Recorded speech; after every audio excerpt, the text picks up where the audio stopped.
Chapter 22. Anne went home to think over all that she had heard. In one point, her feelings were relieved by this knowledge of Mr. Elliot. There was no longer anything of tenderness due to him. He stood as opposed to Captain Wentworth in all his own unwelcome obtrusiveness, and the evil of his attentions last night, the irremediable mischief he might have done, was considered with sensations unqualified, unperplexed. Pity for him was all over, but this was the only point of relief. In every other respect, in looking around her or penetrating forward, she saw more to distrust and to apprehend. She was concerned for the disappointment and pain Lady Russell would be feeling, for the mortifications which must be hanging over her father and sister, and had all the distress of foreseeing many evils without knowing how to avert any one of them. She was most thankful for her own knowledge of him. She had never considered herself as entitled to reward for not slighting an old friend like Mrs. Smith, but here was a reward indeed springing from it. Mrs. Smith had been able to tell her what no one else could have done. Could the knowledge have been extended through her family? But this was a vain idea. She must talk to Lady Russell, tell her, consult with her, and having done her best, wait the event with as much composure as possible. And after all, her greatest want of composure would be in that quarter of the mind which could not be open to Lady Russell, in that flow of anxieties and fears which must be all to herself. She found on reaching home that she had, as she had intended, escaped seeing Mr. Elliot, that he had called and paid them a long morning visit, but hardly had she congratulated herself and felt safe when she heard that he was coming again in the evening. "I had not the smallest intention of asking him," said Elizabeth with affected carelessness. "But he gave so many hints, so Mrs. Clay says at least." "Indeed, I do say it. I never saw anybody in my life spell harder for an invitation, poor man. I was really in pain for him, for your hard-hearted sister, Miss Anne, seems bent on cruelty." "Oh," cried Elizabeth, "I have been rather too much used to the game to be soon overcome by a gentleman's hints. However, when I found how excessively he was regretting that he should miss my father this morning, I gave way immediately, for I would never really omit an opportunity of bringing him and Sir Walter together. They appear to so much advantage in company with each other, each behaving so pleasantly, Mr. Elliot looking up with so much respect." "Quite delightful," cried Mrs. Clay, not daring, however, to turn her eyes towards Anne. "Exactly like father and son. Dear Miss Elliot, may I not say father and son?" "Oh, I lay no embargo on anybody's words, if you will have such ideas. But upon my word, I am scarcely sensible of his attentions being beyond those of other men." "My dear Miss Elliot," exclaimed Mrs. Clay, lifting her hands and eyes, and sinking all the rest of her astonishment in a convenient silence. "Well, my dear Penelope, you need not be so alarmed about him. I did invite him, you know. I sent him away with smiles. When I found he was really going to his friends at Thornbury Park for the whole day tomorrow, I had compassion on him." Anne admired the good acting of the friend, in being able to show each pleasure as she did, in the expectation and in the actual arrival of the very person whose presence must really be interfering with her prime object. It was possible but that Mrs. Clay must hate the sight of Mr. Elliot, and yet she could assume a most obliging, placid look, and appear quite satisfied with the curtailed license of devoting herself only half as much to Sir Walter as she would have done otherwise. To Anne herself it was most distressing to see Mr. Elliot enter the room, and quite painful to have him approach and speak to her. She had been used to before to feel that he could not always be quite sincere, but now she saw insincerity in everything. His attentive deference to her father, contrasted with his former language, was odious, and when she thought of his cruel conduct toward Mrs. Smith, she could hardly bear the sight of his present smiles and mildness, or the sound of his artificial good sentiments. She meant to avoid any such alteration of manners as might provoke a remonstrance on his side. It was a great object to her to escape all inquiry or eclat, but it was her intention to be as decidedly cool to him as might be compatible with their relationship, and to retrace, as quietly as she could, the few steps of unnecessary intimacy she had been gradually led along. She was accordingly more guarded and more cool than she had been the night before. He wanted to animate her curiosity again as to how and where he could have heard her formerly praised, wanted very much to be gratified by more solicitation, but the charm was broken. He found that the heat and animation of a public room was necessary to kindle his modest cousin's vanity. He found, at least, that it was not to be done now by any of those attempts which he could hazard among the too commanding claims of the others. He little surmised that it was a subject acting now exactly against his interest, bringing immediately to her thoughts all those parts of his conduct which were least excusable. She had some satisfaction in finding that he was really going out of Bath the next morning, going early, and that he would be gone the greater part of 2 days. He was invited again to Camden Place the very evening of his return, but from Thursday to Saturday evening his absence was certain. It was bad enough that Mrs. Clay should be always before her, but that a deeper hypocrite should be added to their party seemed the destruction of everything like peace and comfort. It was so humiliating to reflect on the constant deception practiced on her father and Elizabeth, to consider the various sources of mortification preparing for them. Mrs. Clay's selfishness was not so complicate, nor so revolting as his. And Anne would have compounded for the marriage at once, with all its evils, to be clear of Mr. Elliott's subtleties in endeavouring to prevent it. On Friday morning, she meant to go very early to Lady Russell, and accomplish the necessary communication, and she would have gone directly after breakfast, but that Mrs. Clay was also going out on some obliging purpose of saving her sister trouble, which determined her to wait till she might be safe from such a companion. She saw Mrs. Clay fairly off, therefore, before she began to talk of spending the morning in River Street. "Very well," said Elizabeth. "I have nothing to send but my love. Oh, you may as well take back that tiresome book she would lend me, and pretend I have read it through. I really cannot be plaguing myself for ever with all the new poems and states of the nation that come out. Lady Russell quite bores one with her new publications. You need not tell her so, but I thought her dress hideous the other night. I used to think she had some taste in dress, but I was ashamed of her at the concert. Something so formal and arrangé in her air, and she sits so upright.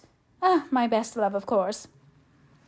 "And mine," added Sir Walter, "kindest regards, and you may say that I mean to call upon her soon, make a civil message, but I shall only leave my card. Morning visits are never fair by women at her time of life, who make themselves up so little. If she would only wear rouge, she would not be afraid of being seen, but last time I called I observed the blinds were let down immediately." While her father spoke, there was a knock at the door. Who could it be? Anne, remembering the preconcerted visits at all hours of Mr. Elliot, would have expected him, but for his known engagement 7 miles off. After the usual period of suspense, the usual sounds of approach were heard, and Mr. and Mrs. Charles Musgrove were ushered into the room. Surprise was the strongest emotion raised by their appearance, but Anne was really glad to see them, and the others were not so sorry but that they could put on a decent air of welcome. And as soon as it became clear that these, their nearest relations, were not arrived with any views of accommodation in that house, Sir Walter and Elizabeth were able to rise in cordiality and do the honours of it very well. They were come to Bath for a few days with Mrs. Musgrove, and were at the White Hart.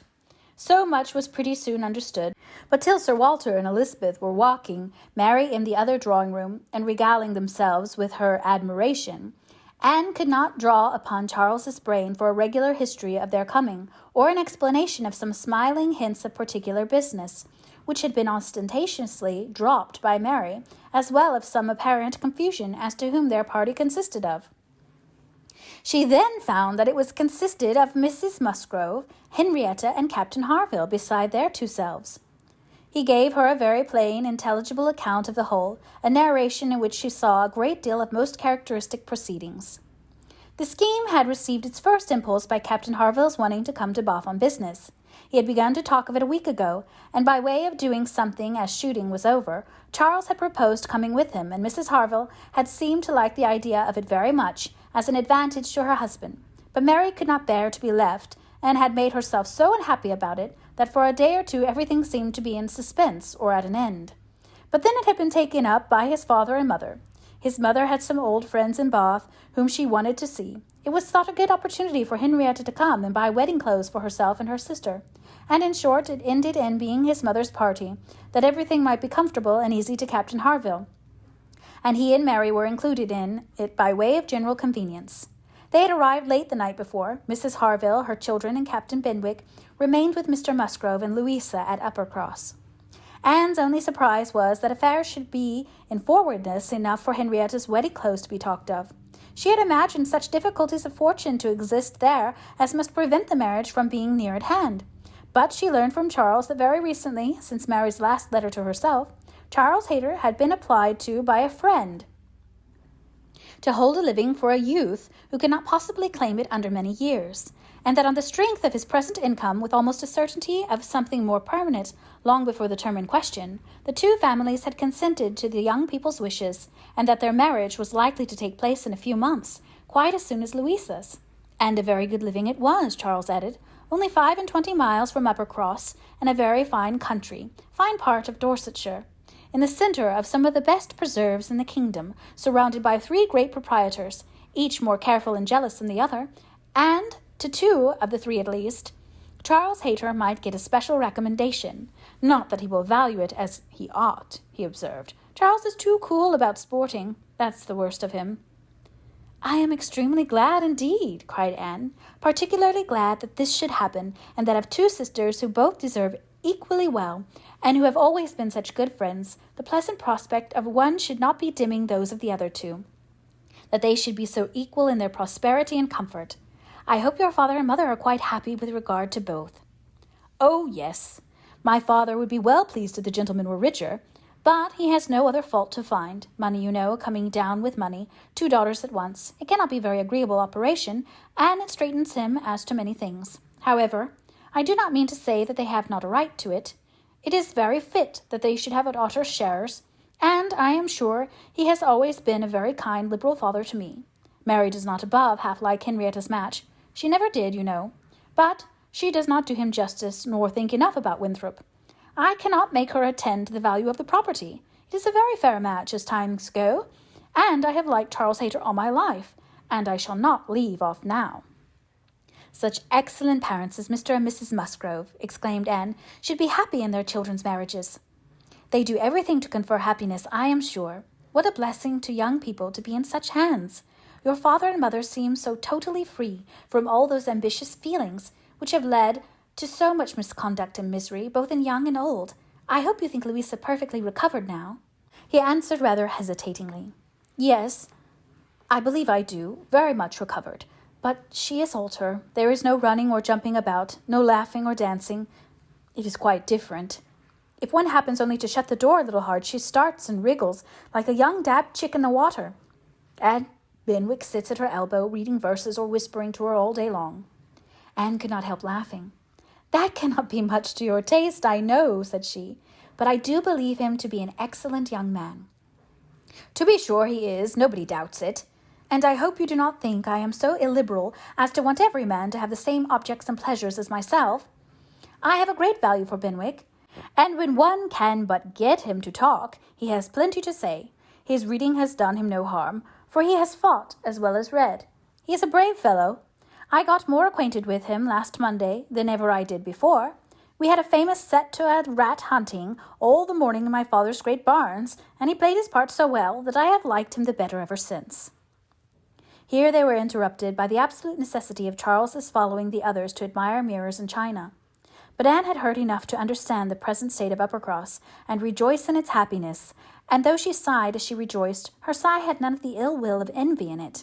She would certainly have risen to their blessing if she could, but she did not want to lessen theirs. The visit passed off altogether in high good humour. Mary was in excellent spirits, enjoying the gaiety and the change, and so well satisfied with the journey in their mother-in-law's carriage with 4 horses, and with her own complete independence of Camden Place, that she was exactly in a temper to admire everything as she ought, and enter most readily into all the superiorities of the house as they were detailed to her. She had no demands on her father or sister, and her consequence was just enough increased by their handsome drawing-rooms. Elizabeth was, for a short time, suffering a good deal. She felt that Mrs. Musgrove and all her party ought to be asked to dine with them, but she could not bear to have the difference of style, the reduction of servants, which a dinner must betray, witnessed by those who had been always so inferior to the Elliots of Kellynch.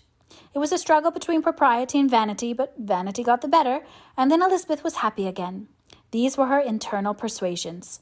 Old-fashioned notions, country hospitality. We do not profess to give dinners. Few people in Bath do. Lady Alicia never does.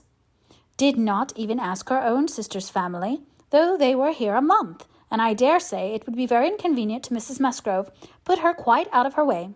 I am sure she would rather not come. She cannot feel easy with us. I will ask them all for an evening. That will be much better. That will be a novelty and a treat. They have not seen 2 such drawing-rooms before.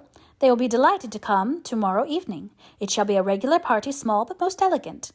And this satisfied Elizabeth, and when the invitation was given to the 2 present and promised for the absent, Mary was as completely satisfied. She was particularly asked to meet Mr. Elliot and be introduced to Lady Dalrymple and Miss Cartier, who were fortunately already engaged to come, and she could not have received a more gratifying attention.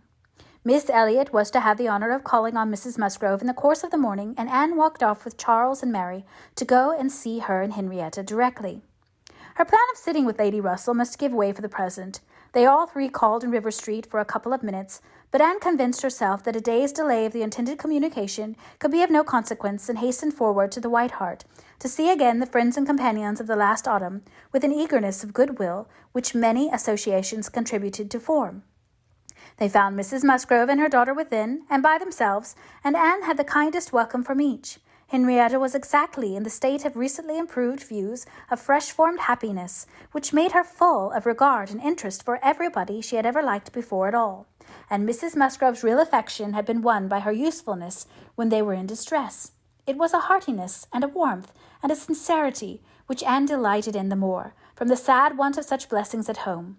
She was entreated to give them as much of her time as possible, invited for every day and all day long, or rather claimed as part of the family, and in return she naturally fell into all her wonted ways of attention and assistance, and on Charles leaving them together was listening to Mrs. Musgrove's history of Louisa, and to Henrietta's of herself, giving opinions on business and recommendations to shops, with intervals of every help which Mary required, from altering her ribbon to settling her accounts, from finding her keys and assorting her trinkets, to trying to convince her that she was not ill-used by anybody, which Mary, well amused as she generally was, in her station at a window overlooking the entrance to the pump-room, could not but have her moments of imagining.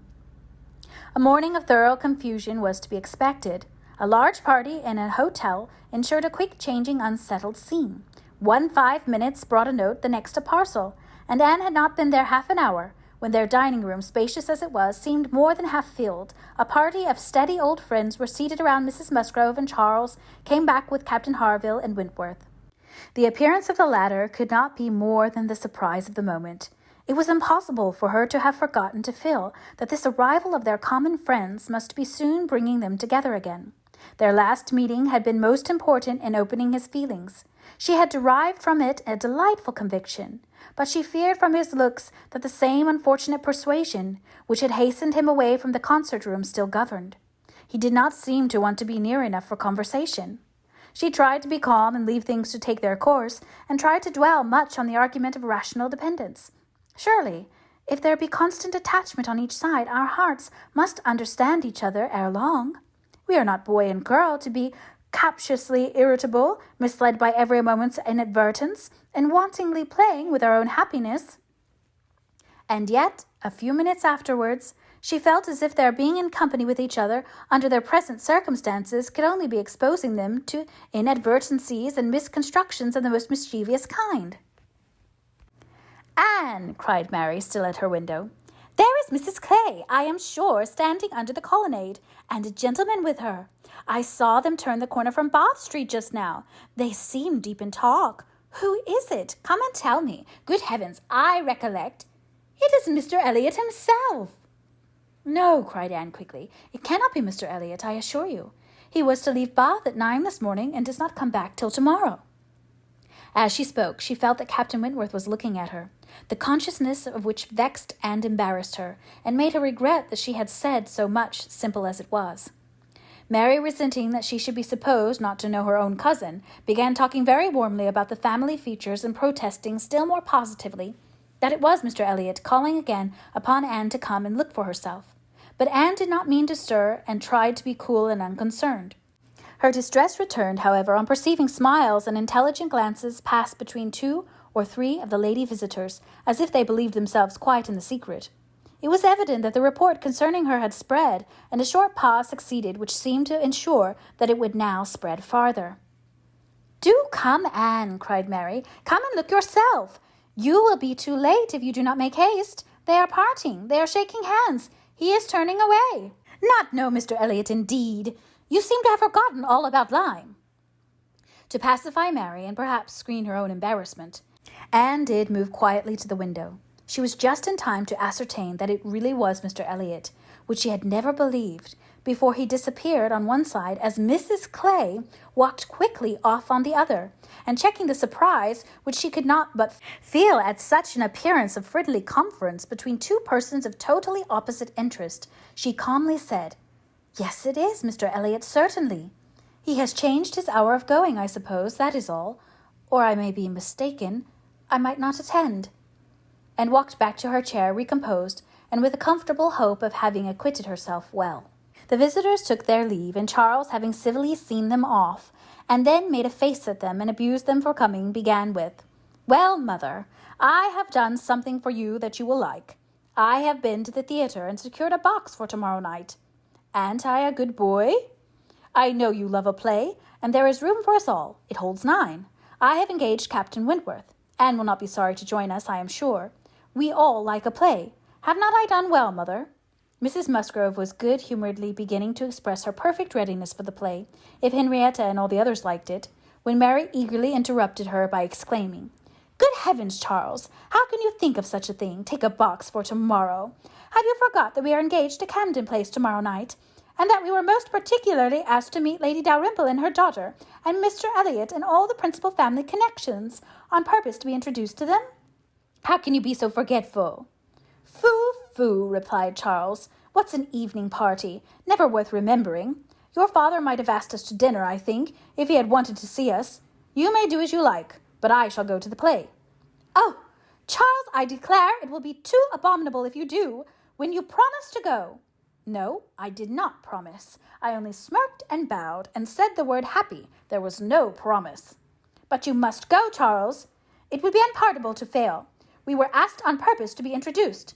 There was always such a great connection between the Dalrymples and ourselves. Nothing ever happened on either side that was not announced immediately. We are quite near relations, you know, and Mr. Elliot too, whom you ought to so particularly be acquainted with. Every attention is due to Mr. Elliot. Consider my father's heir, the future representative of the family."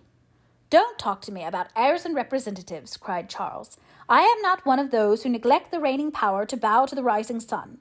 If I would not go for the sake of your father, I should think it scandalous to go for the sake of this heir. What is Mr. Elliot to me?" The careless expression was life to Anne, who saw that Captain Wentworth was all attention, looking and listening with his whole soul, and that the last words brought his inquiring eyes from Charles to herself. Charles and Mary still talked on in the same style, he half serious and half jesting, maintaining the scheme for the play, and she invariably serious, most warmly opposing it, and not admitting to make it known that, however determined to go to Camden Place herself, she should not think herself very well used if they went to the play without her. Mrs. Musgrove interposed. "We had better put it off. Charles, you had much better go back and change the box for Tuesday. It would be a pity to be divided, and we should be losing Miss Anne too, if there is a party at her father's, and I am sure neither Henrietta nor I should care at all for the play if Miss Anne could not be with us." Anne felt truly obliged to her for such kindness, and quite as much so for the opportunity it gave her of decidedly saying, "If it depended only on my inclination, ma'am, the party at home, excepting on Mary's account, would not be the smallest impediment. I have no pleasure in this sort of meeting, and should be too happy to change it for a play and be with you. But it had better not be attempted, perhaps." She had spoken it, but she trembled when it was done, conscious that her words were listened to, and daring not even to try to observe their effect. It was soon generally agreed that Tuesday should be the day, Charles only reserving the advantage of still teasing his wife by persisting that he would go to the play tomorrow if nobody else would. Captain Wentworth left his seat and walked to the fireplace, probably for the sake of walking away from it soon afterwards, and taking a station with less bare-faced design by Anne. "You have not been long enough in Bath," said he, "to enjoy the evening parties of the place." "Oh, no. The usual character of them has nothing for me. I am no card-player. You were not formerly, I know. You did not used to like cards, but time makes many changes." "I have not yet so much changed," cried Anne, and stopped, fearing she hardly knew what misconstruction. After waiting a few moments, he said, and as if it were the result of immediate feeling, "It is a period indeed. 8 years and a half is a period." Whether he would have proceeded farther was left to Anne's imagination to ponder over in a calmer hour, for while still hearing the sounds he had uttered, she was startled to other subjects by Henrietta, eager to make use of the present leisure for getting out, and calling on her companions to lose no time, lest somebody else should come in. They were obliged to move. Anne talked of being perfectly ready, and tried to look it, but she felt that could Henrietta have known the regret and reluctance of her heart in quitting that chair, in preparing to quit the room, she would have found in all her own sensations for her cousin, in the very security of his affection, wherewith to pity her. Their preparations, however, were stopped short. Alarming sounds were heard, other visitors approached, and the door was thrown open for Sir Walter and Miss Elliot, whose entrance seemed to give a general chill. Anne felt an instant oppression, and wherever she looked saw symptoms of the same. The comfort, the freedom, the gaiety of the room was over, hushed into cold composure, determined silence, or insipid talk, to meet the heartless elegance of her father and sister. How mortifying to feel that it was so! Her jealous eye was satisfied in one particular. Captain Wentworth was acknowledged again by each, by Elizabeth more graciously than before. She even addressed him once, and looked at him more than once. Elizabeth was, in fact, revolving a great measure. The sequel explained it. After the waste of a few minutes in saying the proper things, she began to give the invitation which was to comprise all the remaining dues of the Musgroves. "Tomorrow evening, to meet a few friends, no formal party." It was all said very gracefully, and the cards with which she had provided herself, the Miss Elliot at home, were laid on the table, with a courteous, comprehensive smile to all, and one smile and one card more decidedly for Captain Wentworth. The truth was that Elizabeth had been long enough in Bath to understand the importance of a man of such an air and appearance as his. The past was nothing. The present was that Captain Wentworth would move about well in her own drawing-room. The card was pointedly given, and Sir Walter and Elizabeth arose and disappeared. The interruption had been short, though severe, and ease and animation returned to most of those they left as the door shut them out. But not to Anne. She could think only of the invitation she had with such astonishment witnessed, and of the manner in which it had been received, a manner of doubtful meaning, of surprise rather than gratification, of polite acknowledgment rather than acceptance. She knew him, she saw disdain in his eye, and could not venture to believe that he had determined to accept such an offering, as an atonement for all the insolence of the past. Her spirits sank. He held the card in his hand after they were gone, as if deeply considering it. "Only think of Elizabeth's including everybody," whispered Mary very audibly. "I do not wonder Captain Wentworth is delighted. You see he cannot put the card out of his hand." Anne caught his eye, saw his cheeks glow, and his mouth form itself into a momentary expression of contempt, and turned away, that she might neither see nor hear more to vex her. The party separated. The gentlemen had their own pursuits, the ladies proceeded on their own business, and they met no more while Anne belonged to them. She was earnestly begged to return and dine, and give them all the rest of the day, but her spirits had been so long exerted that at present she felt unequal to more, and fit only for home, where she might be sure of being as silent as she chose. Promising to be with them the whole of the following morning, therefore, she closed the fatigues of the present by a toilsome walk to Camden Place, there to spend the evening chiefly in listening to the busy arrangements of Elizabeth and Mrs. Clay for the morrow's party, the frequent enumeration of the persons invited, and the continually improving detail of all the embellishments which were to make it the most completely elegant of its kind in Bath, while harassing herself with the never-ending question of whether Captain Wentworth would come or not. They were reckoning him as certain, but with her it was a gnawing solicitude never appeased for 5 minutes together. She generally thought he would come, because she generally thought he ought, but it was a case which she could not so shape into any positive act of duty or discretion as inevitably to defy the suggestions of very opposite feelings. She only roused herself from the broodings of this restless agitation to let Mrs. Clay know that she had been seen with Mr. Elliot 3 hours after his being supposed to be out of Bath, for having watched in vain for some intimation of the interview for the lady herself. She determined to mention it, and it seemed to her there was guilt in Mrs. Clay's face as she listened. It was transient, cleared away in an instant, But Anne could imagine she read there the consciousness of having, by some complication of mutual trick, or some overbearing authority of his, been obliged to attend, perhaps for half an hour, to his lectures and restrictions on her designs on Sir Walter. She exclaimed, however, with a very tolerable imitation of nature, "Oh, dear, very true. Only think, Miss Elliot, to my great surprise I met with Mr. Elliot in Bath Street. I was never more astonished. He turned back and walked with me to the pump-yard. He had been prevented setting off for Thornbury, but I really forget by what, for I was in a hurry and could not much attend, and I can only answer for his being determined not to be delayed in his return. He wanted to know how early he might be admitted tomorrow. He was full of tomorrow, and it is very evident that I have been full of it too, ever since I entered the house, and learnt the extension of your plan, and all that had happened, or my seeing him could never have gone so entirely out of my head."